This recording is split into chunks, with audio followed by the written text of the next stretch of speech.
My mentor, when I was in graduate school, Joe Nealons, called me one day and he said something like, if you'll stop talking to the press about all kinds of issues and stuff, and I was starting to talk about AIDS a lot of times because they were using PCR to detect the HIV molecule, and I was going to a lot of those meetings, and I was thinking, these guys are on the wrong track, and they're not looking, they've got blinders on in a sense.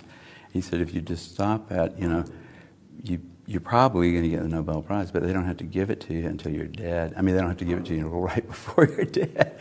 So make it easier on yourself. And I said, you wouldn't stop talking about something that you thought was important, would you, Joe?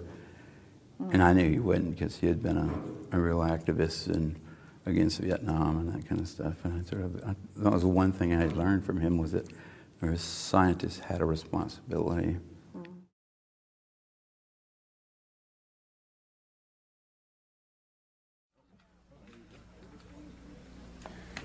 Good afternoon, ladies and gentlemen. First, the probable cause of AIDS has been found, a variant of a known human cancer virus.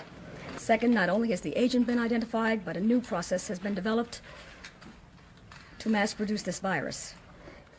Thirdly, with discovery of both the virus and this new process, we now have a blood test for AIDS. With the blood test, we can identify AIDS victims with essentially 100% certainty.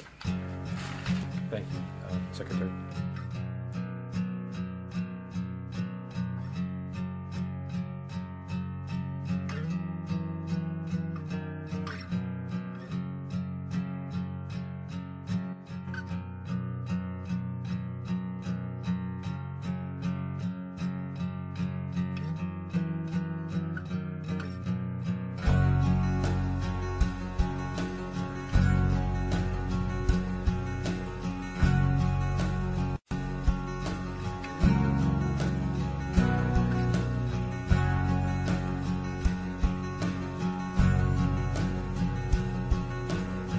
And only then I started looking into it. I looked up a bunch of papers in science that Bob Gallo, I knew about him and had written. I figured, well, Gallo must have been the one to figure it out, because he's the name I've heard associated with it.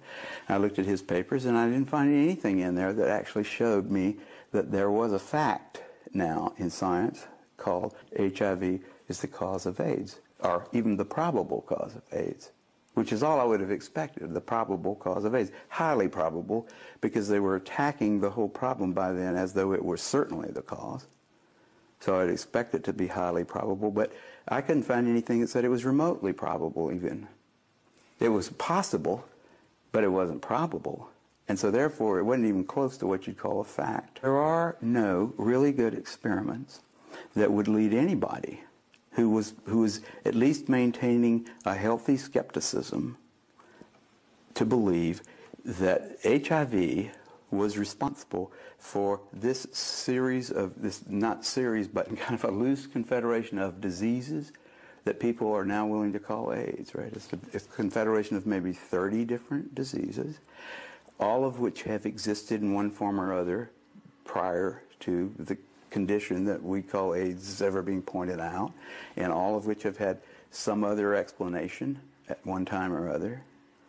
To say that all 30 of those are somehow caused, in at least some cases, called AIDS cases, by a virus called HIV, I think I haven't seen any evidence for that. I haven't even seen anybody trying to bring evidence forth for that. And he said he's been looking for that since, I guess, the late 80s, and he hasn't ever been able to find anyone that can give him a paper that showed, number one, isolation of HIV, rigorous formal isolation of HIV, and secondly, using Koch's postulates, demonstrating that HIV is a causal microorganism. Where is the original paper that isolated HIV so that nothing else was present, and they actually could go and find what the proteins were and the nucleic acids were?